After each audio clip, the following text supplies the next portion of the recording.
Well, thank you, Gonzalo, and thank you also the speakers for being here, all people attending. This webinar is particularly in collaboration with the Cost Action Machine Learning for Non-Global Proteins, in which we have this network in which we join people working from the experimental side with the IDPs, protein aggregation, liquid-liquid phase separation, tandem repeat proteins, with people developing methods, particularly applying machine learning tools. This is also intrinsically related with the IDP community from ELIXIR, and given that we have many points of contact also with the 3D bioinfo community, it was a nice idea to bring some of our great speakers of our community to the community of the 3D bioinfo. Today we have two great speakers that represent the wide diversity of people and fields that we have in our community, Professor Michele Vendruscolo and Professor Susanna Lozzani. So the first speaker that I will introduce is Susanna, who leads a research group in the Department of Biochemistry at Esbolorda University at Budapest. Her expertise lies in intrinsically disordered proteins. Basically, she is very well known on developing probably the most widely used disorder predictors as IUPRED, but also many others with bioinformatic tools, for example, Anchor, in order to characterize the structural disorder in proteins and contribute so to characterizing the biological function and disease of protein. Shusha is actively engaged in many studies, linking disorder with cancer and participating also in many European projects, and also is part of the committee of ELIXIR. So, Shusha, it's a pleasure to having you here, and the screen and the stage is yours. Yes, thank you very much, Alex, for the very nice introduction, and thank you, Alex and Gonzalo, for the introductions. So today I would like to talk about integrating biophysical and deep learning for interpreter IDP predictions.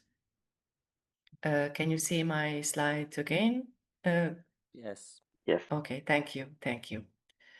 So basically, in this webinar, it brings together two communities, the IDP communities and the 3D bioinfo communities, who are focusing in two different classes of proteins, globular proteins on the one hand, and IDPs, intrinsically disordered proteins, on the other hand. So these proteins basically share the same biophysical principles. However, because they have different sequences, sequence composition, they have different structural behaviors and different functional behavior. So as a result, the structural-function relationship is different for them. So for globular proteins, we are quite well understood, most of these relationship. However, the relationship for IDPs is still emerging, and this is what we are interested in. So just for you who have never came across what IDPs are, so these proteins do not adopt a well-defined structure in isolation, even under native-like conditions.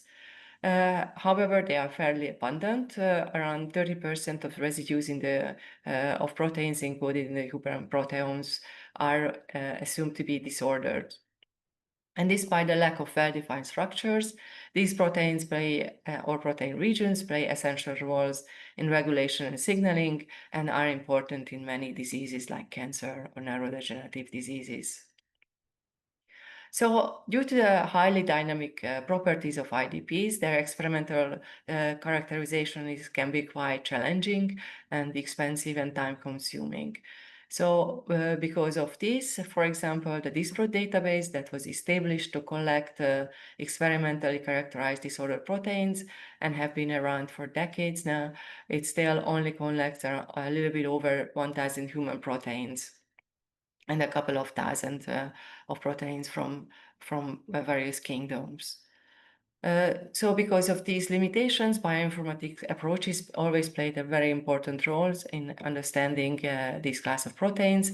There are over 100 different methods have been developed based on various principles like amino acid propensity scale, simple biophysical approaches like IUPRED, and more recently, machine learning and deep learning approaches are dominating. To give an independent benchmark for how these methods work, the critical assessment of protein intrinsic disorder, CAID, was established, which is run by Silvio Tossato at the University of Padova. So one of the recent development in the field, which affects not only structural proteins, is AlphaFold, which on the one hand predicts highly accurate structural models, but it's also a fairly good prediction method for protein disorder.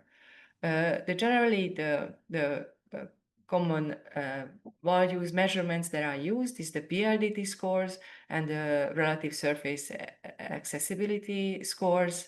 We prefer the relative surface accessibility, but most of these work quite well for as a protein disorder prediction, gives good correlations. However, there are some limitations. Obviously, the reliability of this method depends heavily on the alignment lengths.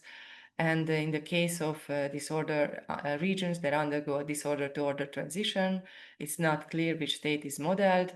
And generally, AlphaFold models generate static pictures, and even for IDPs, and these low PLDT score regions coordinates are not relevant.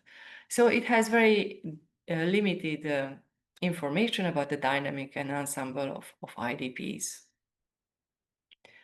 So nevertheless, it was probably the most powerful presentation of how useful these deep learning approaches can be. And it also inspired us to incorporate our kind of more biophysically rooted approaches with these deep learning methods. We can also take advantage of more data available. However, we also like to keep our method interpretable more, and that's why we focus on these biophysical approaches. So our goal is to generate novel methods for general disorder predictions, for binding region identification, and more recently on conformational modeling of IDPs. So our classic method was IUPRED, which was developed originally in 2005, and is based on a very simple idea. The idea is that IDPs are composed of amino acids that cannot form enough favorable interactions, and therefore they cannot adopt the global structures. And to capture these properties, we use an energy-based approach.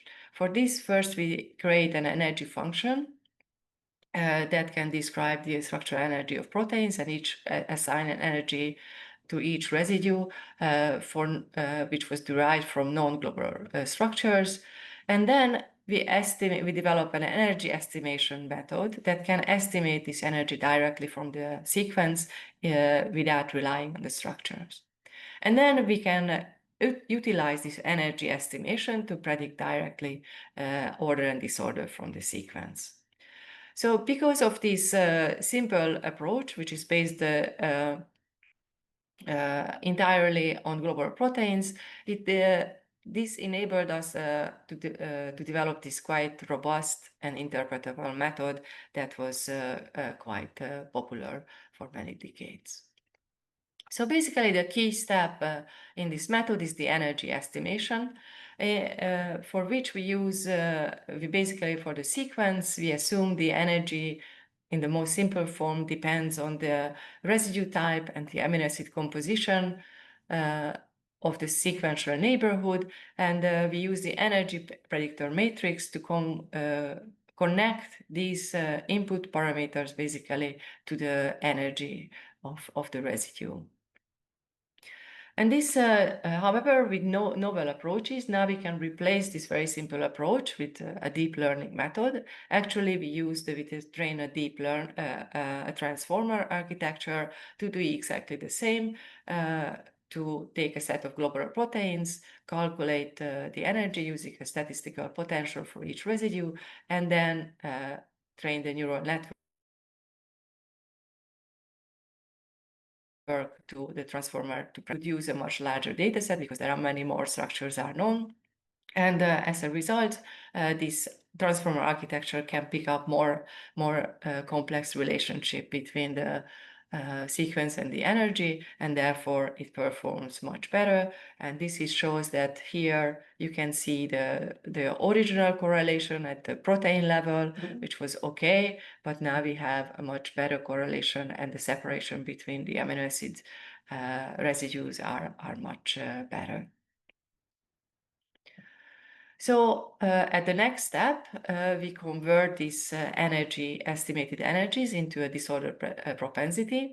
And traditionally, we use the simple approach, a logistic regression for this transformation, which now is replaced by a feed-forward neural network. And because to really make a neural network method work, we need much more data. We actually train this method on the AlphaFold models using the RSA scores. We actually train on the RSA scores for the disorder prediction method, but only in this third step. And this is our new method called AIUPRED, and it showed improved performance in KID. It significantly performs better than IUPRED 3. It doesn't perform as well as the top methods like PUNCH2 and AlphaFold 3. However, it's a single sequence-based method. So it's one of the best single sequence-based methods. So as a next step, we focus on identifying binding regions in disorder proteins. It's well known that many IDPs function through binding to other proteins, and often they undergo a disorder-to-order transition upon binding, and these binding segments often involve the short linear motifs. And one of the best characterized examples is interaction between a short segment of the N-terminal region of P53 forming a complex with MDM2. So the method we developed for identifying such region was called ANCHOR, and it's also based on the energy estimation method we utilized in IUPRED. So to recognize the disorder binding regions, we try to capture two properties of these binding regions. One is that the general disorder tendencies, for which we use basically the IUPRED score. And then that we assume that these regions have to have some energy gain when they interact with global proteins. And this we modeled with a simple representation of the composition of average globular proteins.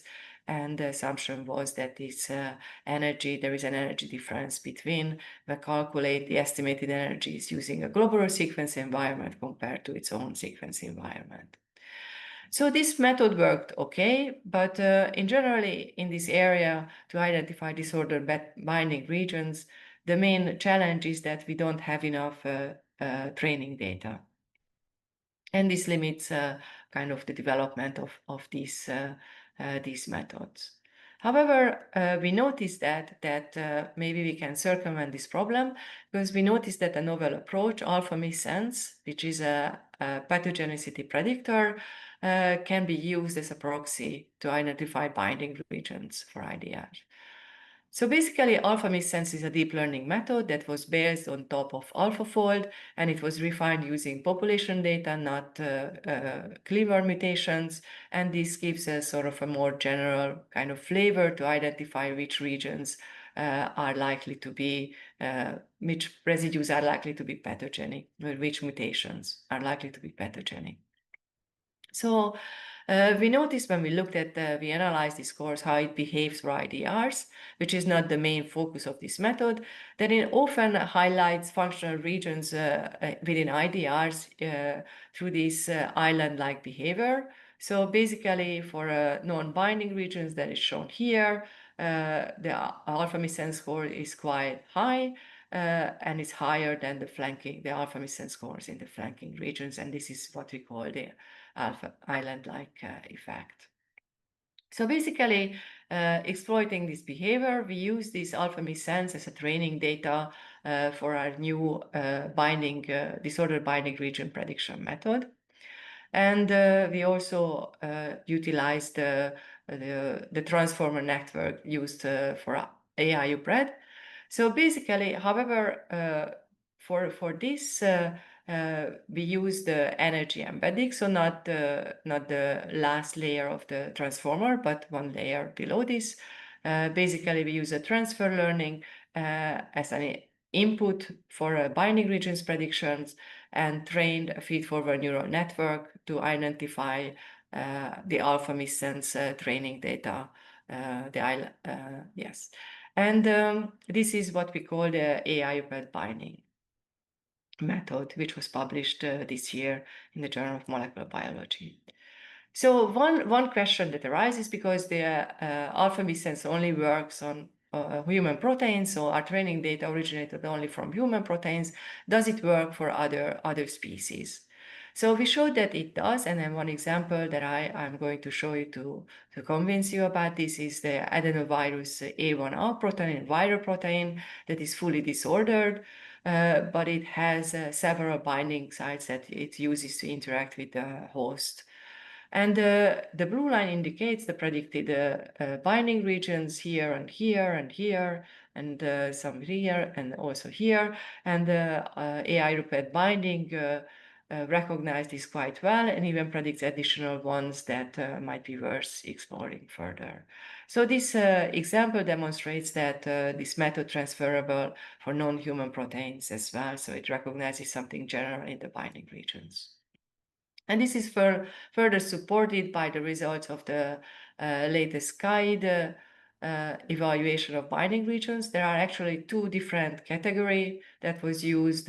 One is used whole proteins and identified and evaluated the method on the binding regions. They identified disordered binding regions. This is called a binding reference, and another one that only used the disordered regions and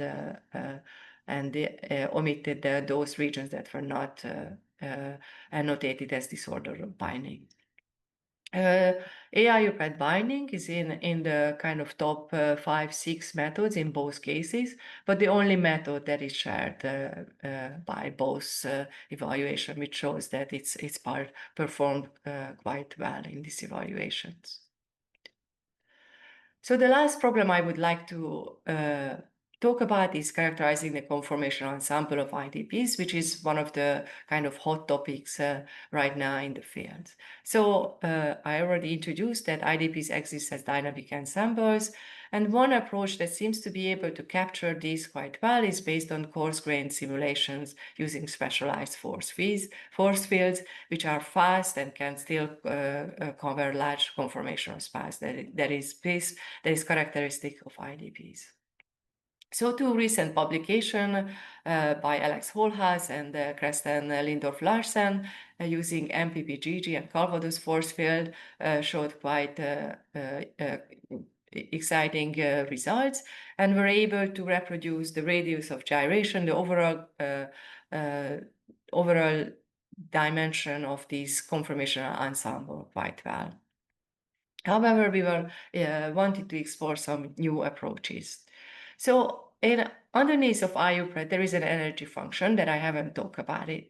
And it's at the moment, or originally, it was a 20/20 energy function that was derived from globular proteins using input sequences and corresponding to the native structures, and using decoys, a set of decoy structures. So the basic idea that is used, that you can use some kind of Boltzmann statistics to do this, but we actually like to use the approach that was originally developed by Paul Thomas and Ken Dill in '96, so many years ago. And the basic idea in this approach that even if we don't know the correct energy function, we know one important property of this, what this energy function should have, and that is it should be able to maximize the probability of native structures, so it should have the lowest energy compared to the probability of decoy structure. So, and for this we can use the Boltzmann statistics. And this is how we derive the energy function underlying IUPRED using a simple optimization function. However, we can reframe this approach using neural networks, and particularly we can take advantage of graph neural networks that are especially well suited to describe the spatial and arrangement of the different structures.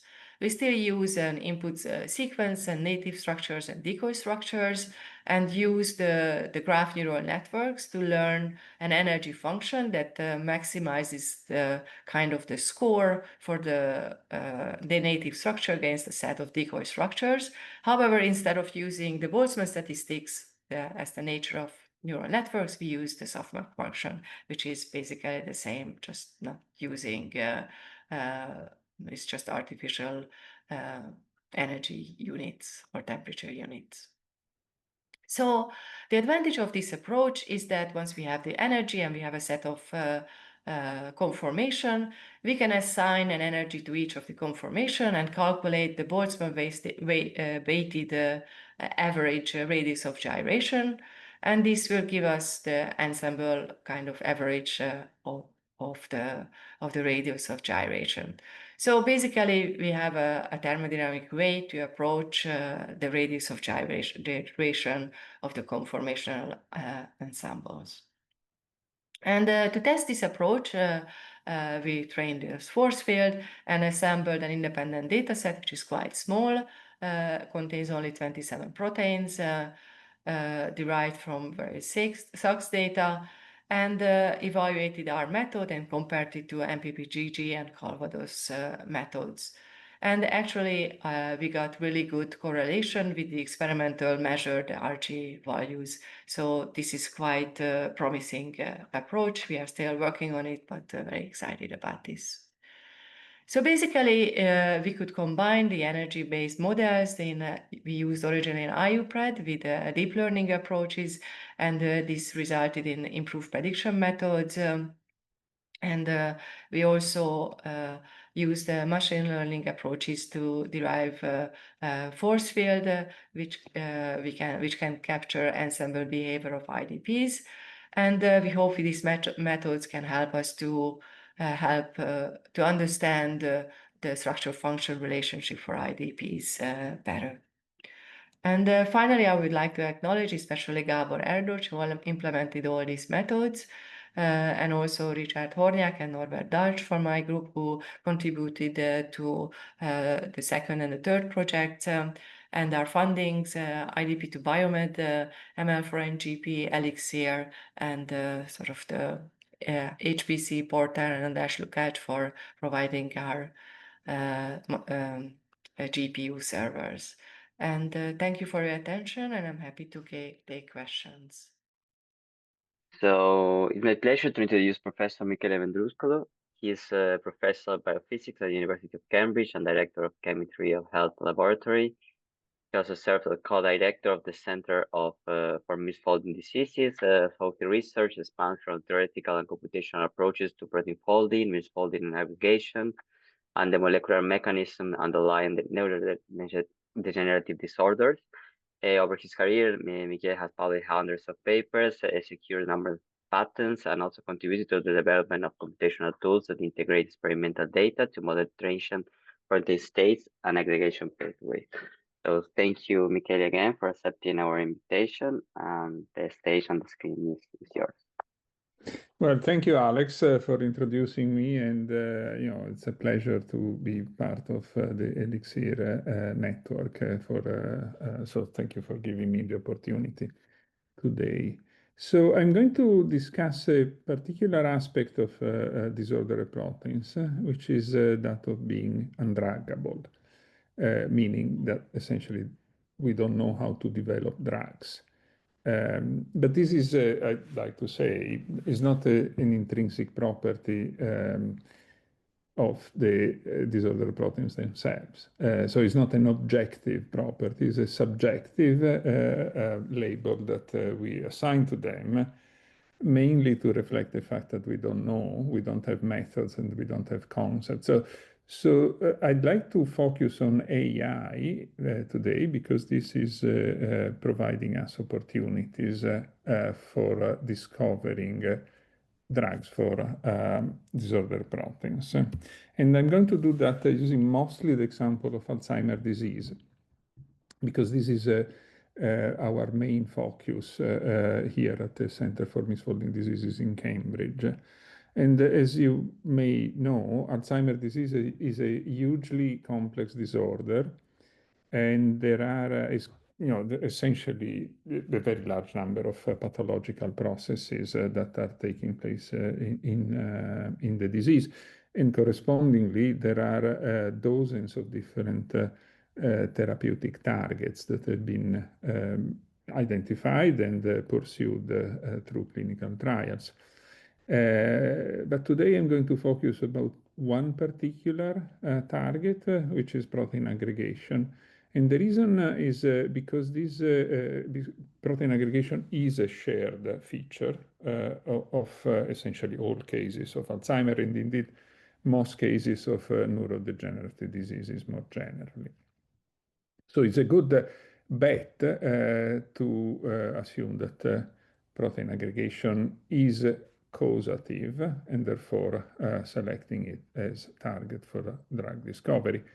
More specifically, there are two proteins that aggregate in the brain of Alzheimer's patients. The first is called amyloid beta, or I-beta, which forms the so-called amyloid plaques. And the second protein is tau, which forms neurofibrillary tangles inside neurons.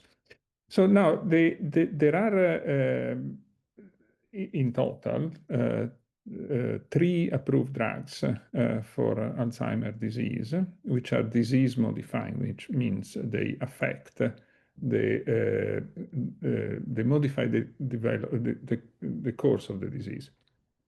And these are all targeting amyloid beta aggregation. So is a good assumption that we target amyloid beta, target aggregation and amyloid beta and tau in turn. So how do we do that? Well, we need to understand how aggregation takes place. So the process is quite complex. One can sort of analyze it in terms of microscopic steps. And this is a relatively simple scheme that accounts at least for in vitro experiments on amyloid beta aggregation. In the brain is probably even more complicated. The point that I'd like to make is that once aggregation starts, there are many different ways in which the aggregates can be produced, and even more ways in which these aggregates can be toxic.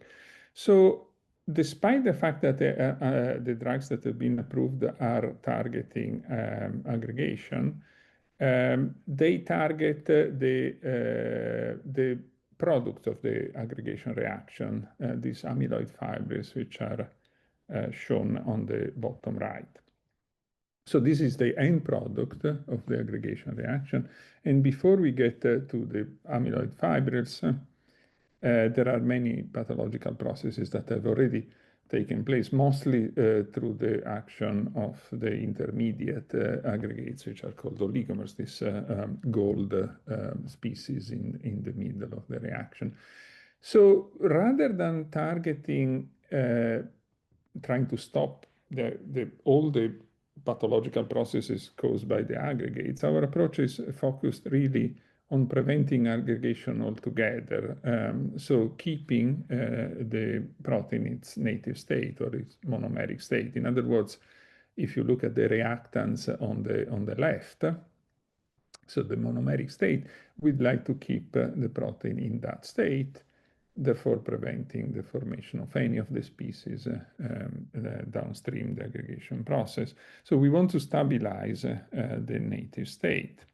So in practice, if one adopts the language of thermodynamics, this means that one has to increase the stability of the native state, the thermodynamic stability of the native state with respect to that of the amyloid state. So, if you're familiar with the free energy landscape, which is sort of a way to measure stability. The native state under disease conditions is not the most stable state of the protein, but is the amyloid state. So in order to prevent the disease, we need to reverse this free energy difference. So one way to do that is to develop drugs, antibodies or small molecules that bind the native state and increase its stability. So in other words, it reverses these compounds should reverse the sign of this free energy difference between the native and the amyloid state. So these type of compounds are called pharmacological chaperones, and they do exist already for protein aggregation diseases. And so, again, this is a good sign for our idea of targeting, of using this strategy for Alzheimer's disease. So the first drug that was developed for protein aggregation diseases based on the pharmacological chaperone concept is called tafamidis. This was developed, probably over than 20 years ago now by Jeff Kelly and collaborators at Scripps. And this small molecule binds the native state of transthyretin. Transthyretin is a protein that mostly found in plasma, where there's no bad function, but in the case of genetic mutations, the native state becomes destabilized. And then this opens the path to misfolding and aggregation. So what tafamidis does, binds the native state and reverses the destabilizing effect of the pathological mutation. So in other words, it implements this concept of reversing the sign of the free energy difference. So all we have to do is to use this concept in the case of A beta and tau. And we can hope to do that because tafamidis is not a singular example, but indeed there are other drugs that act exactly in this way for protein misfolding diseases, and many more are under development. So it seems really promising, except that amyloid beta and tau are disordered. And so they don't really exhibit binding pockets. And this is a huge problem in drug discovery because we cannot exploit the idea that our small molecules bind their targets in any normal way, so to speak. But, if we think of solving this problem or having solved that, at that point, we would not just have a way of, developing drugs for Alzheimer, but also for essentially very long list of other human diseases in which disorder proteins are involved. And there are, you can do some statistics with some argument, but the bottom line is that there are literally thousands of unexploited drug discovery targets because they are disordered. So drug discovery methods for disordered proteins are really a major goal. So the way to look at it, to solve the problem of the absence of binding pockets, is really to take a step back and look at the physics of the problem. As I explained, the binding is can be formulated in terms of free energies. So increasing the stability means decreasing the free energy, minimizing the free energy. And if one looks at the expression of the free energy, understands that there are two terms. The first is the energy, and this is exactly what the traditional drug discovery based on binding pockets is using, is simply maximizing the interactions between the small molecule and the protein in the binding pocket. But there is also a second term in the free. So this energy cannot be really used so much for disordered proteins because of the absence of binding pocket. But there is a second term, which is the entropy. And so, which one can think, at least in principle, to exploit. So how one should look at the mathematical expression. And so in the free energy, the entropy enters multiplied by the temperature, but the temperature is a fixed parameter because we want to have a drug to use in people. So temperature is essentially not something that we can exploit. But it remains simply the entropy with the minus sign. So we have to minimize the free energy, we have to maximize the entropy. And maximizing the entropy, if I can start the movie again, means maximizing the number of conformations available to the system, because the entropy is simply the logarithm of the number of conformations, if you want. And so the small molecule that should act as a pharmacological chaperone should stabilize the native state of a protein by increasing its disorder. So, and this is a bit difficult at first to understand because, the protein is disordered. And in order to develop a drug, we have to increase even more its disorder. And so this may or may not be possible. But if we manage to find a way, well, then physics tells us that the stability will increase and we would have our pharmacological chaperone. So now the question is this possible at all? Can we find a small molecule that increases the disorder of this disordered protein? Well, it just happens by chance initially, a few years ago, that we found a molecule that does exactly that. It's called G5 for short.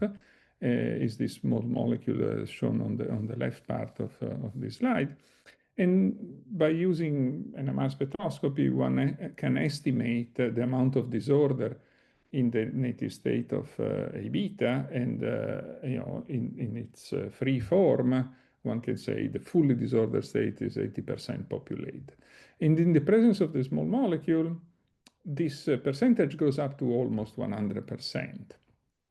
So indeed, the small molecule somehow increases the disorder of A beta by binding A beta. One can measure the binding affinity experimentally, finding,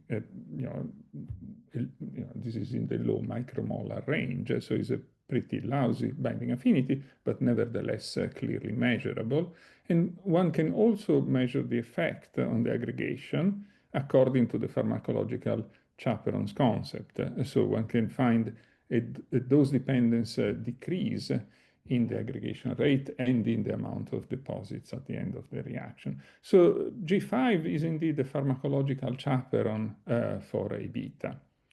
And so the sort of concept is viable, except that is, at least in our hands, it has been extremely difficult to find more compounds, or at least find a systematic way of finding more compounds like G5, because we didn't really have a procedure for doing that.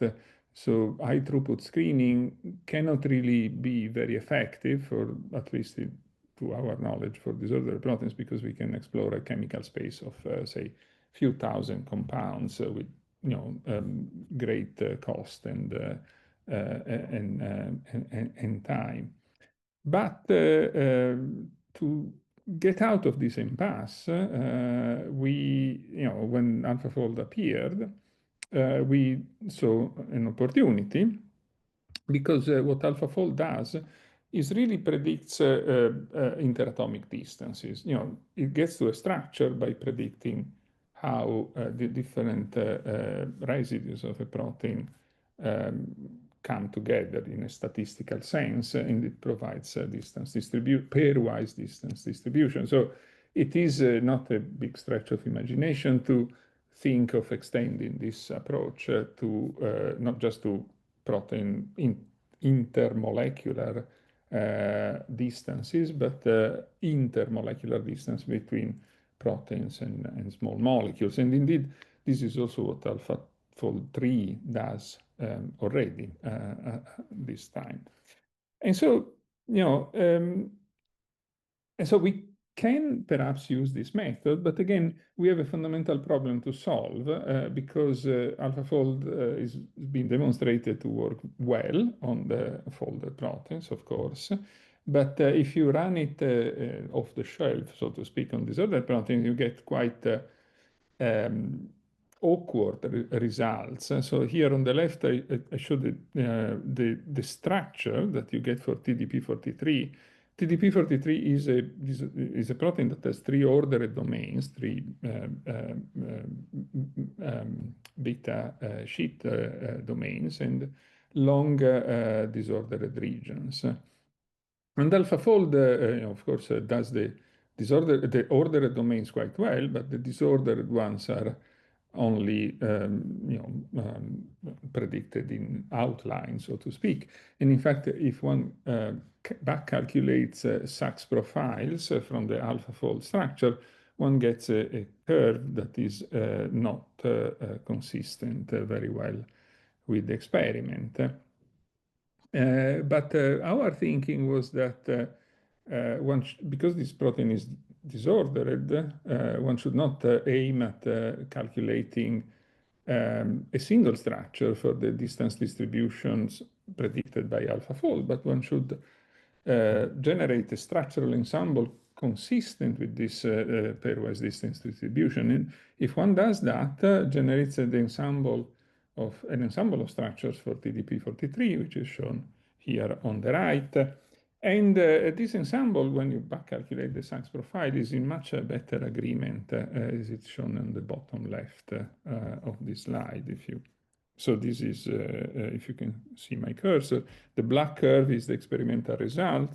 The blue line is the back calculated profile from the let's say, a simple AlphaFold calculation, and the green curve is the back-calculated profile from the ensemble calculated from the AlphaFold distance, pairwise distance prediction. So I'm saying all of this because I want to sort of provide evidence that AlphaFold is actually capable of providing accurate predictions for structures, even for disordered states. And this is essential in our strategy because we, as I said, we want to use an AlphaFold-like strategy for predicting interactions, distances and interactions between disordered proteins and small molecules.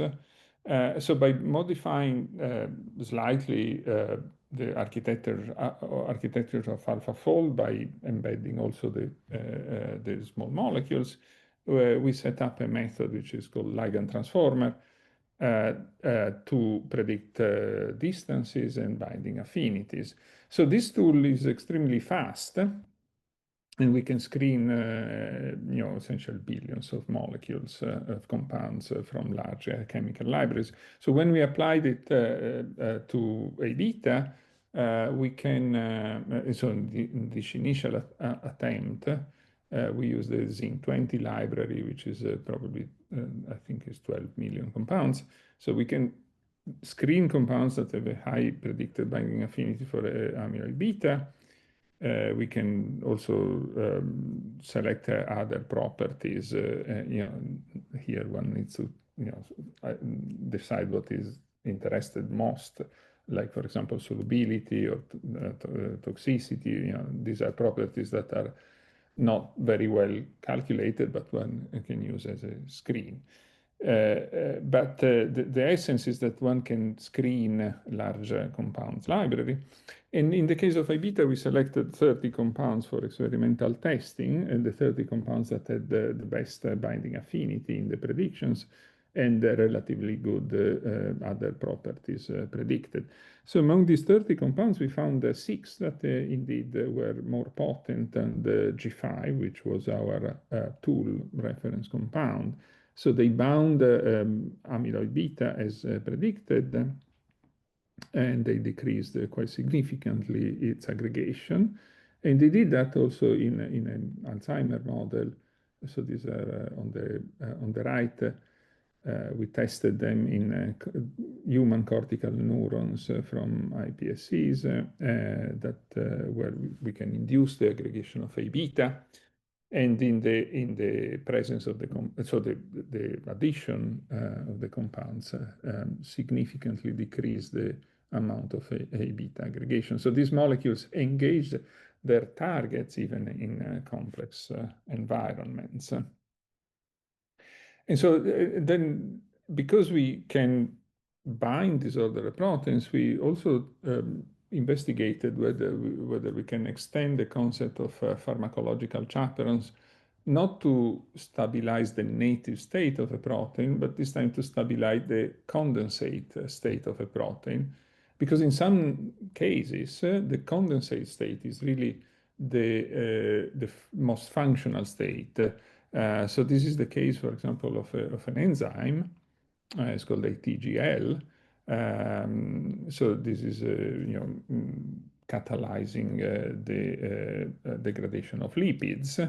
And it's particularly active in the condensate state. So here we use the ligand transformer to design compounds that bind ATGL, but not in the monomeric state. We designed them to bind it in the condensed state, in the liquid condensed state. And we did that by requiring that these compounds, upon screening, bound from ternary complexes. In other words, we screen for situations in which we have two ATGL molecules and one compound. So when the ternary complex is the affinity for the ternary complex is maximized, we selected that compound.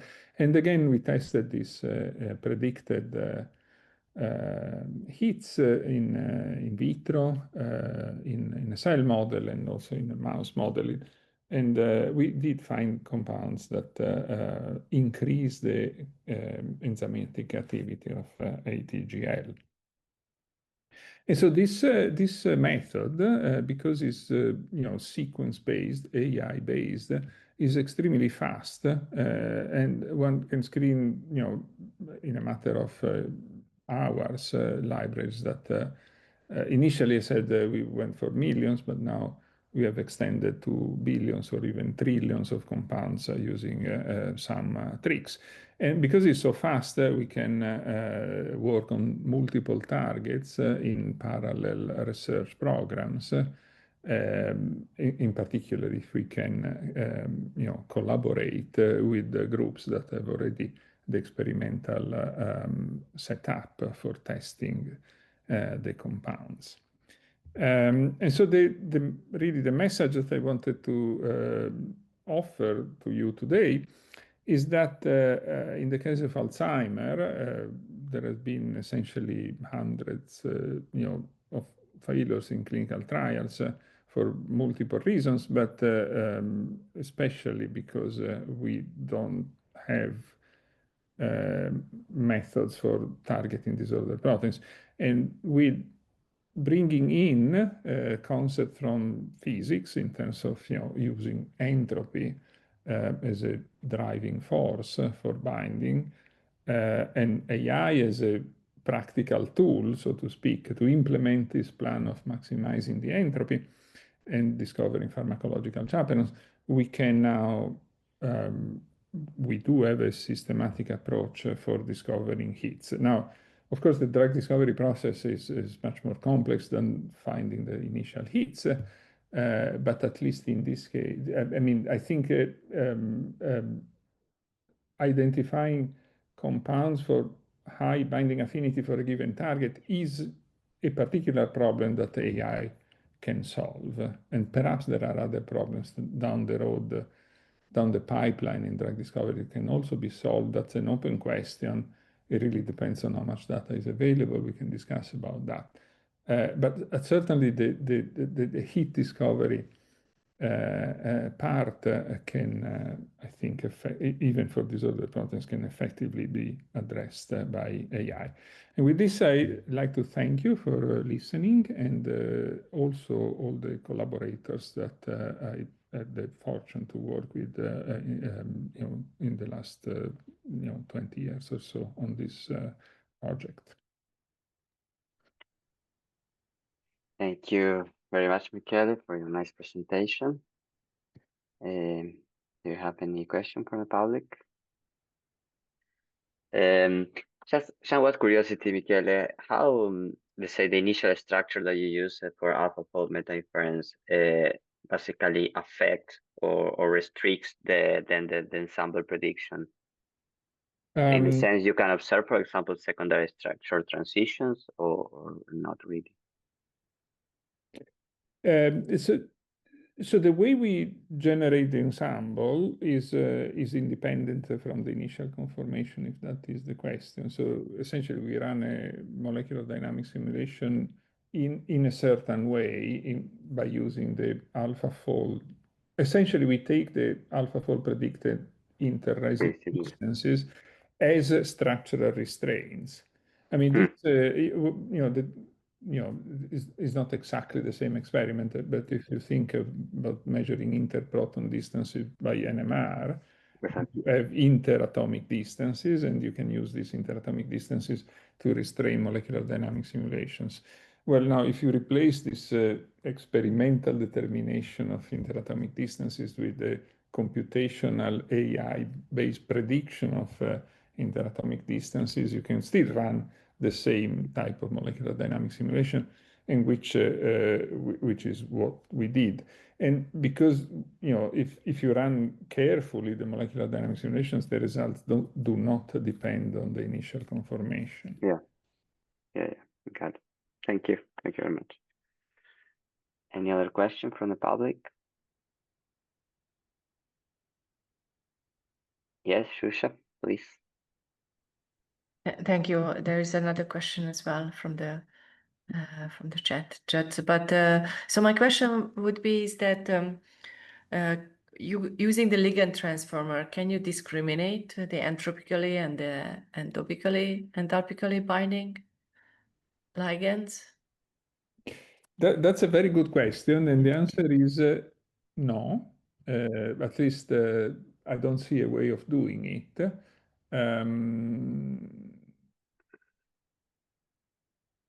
No, perhaps. Sorry, I never thought about this. But no, then no, we can. I guess. Sorry, I said no, but thinking about it, perhaps it's possible. We haven't tried. That's a brief answer.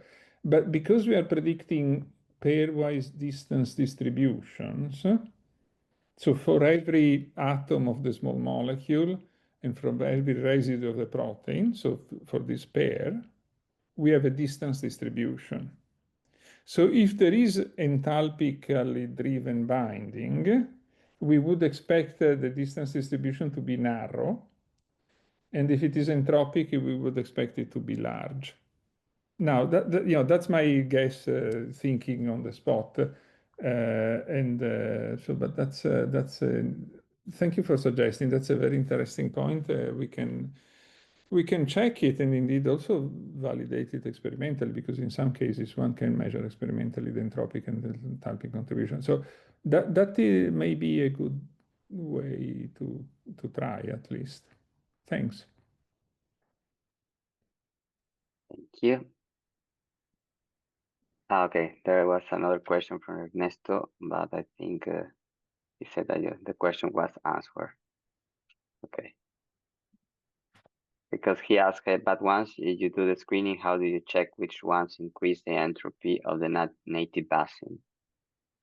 Yes, I mean, I should say that I wouldn't, well, I think I've answered the question, but I wanted to make a point on the fact that it's not all entropy or all entropy. It is always a combination of the two. My argument about entropy is just to provide some type of guiding principle for justifying the fact that there are pharmacological chaperones for disordered proteins. Because one should think in terms of disordered binding rather than looking for binding pockets. Then is the black box of AI that generates the hits. So we don't really need to know. Once one has a sort of made assumption that one can use, say, the AlphaFold to make the distance predictions, and it doesn't care whether the target is ordered or disordered, because the assumption is that AlphaFold will produce good hits for both. Then is a black box.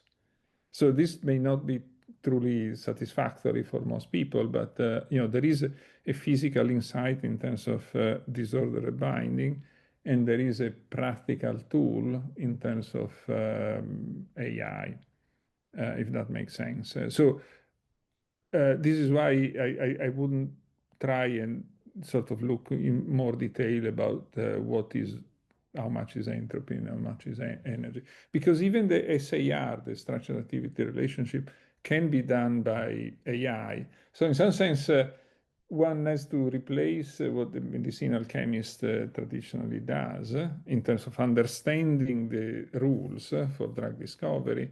One should simply outsource them to the AI method, if that is satisfactory. One assumes that the rules for drug discovery are already understood by AI through the neural network and its weights. Now, this is not a traditional SAR, but as long as it works and it provides through SAR cycles compounds of increasing potency and efficacy, then is good enough for practical purposes. Okay, thank you, Michele. I don't know if we have time for one more question. There is one. Do you also know about the molecular mechanism of those small molecules which increases the entropy? Do they have any common characteristics? Yeah, that would be very nice to know. Of course, they have characteristics that the computer understands. I'm not sure the human can understand. So we've been looking for these features, but I think the analogy that I think, at least in my case, works well, is that if you think about how AlphaFold has solved the protein folding problem, so to speak, at least in the sense of finding the native structure, so it has understood what are the rules for folding, but it's not a set of rules that can be explained to a human being, right? So certainly there are rules, because it's almost inevitable for AlphaFold to find the right structure. So definitely it does it reliably all the time. There are rules for AlphaFold, but they are not communicable to humans. And so the same applies to drug discovery. There are rules that work for the computer, but to my understanding, they cannot be communicated to humans. Okay, thank you very much, Michele. Thank you also, Shusha, for very nice talks.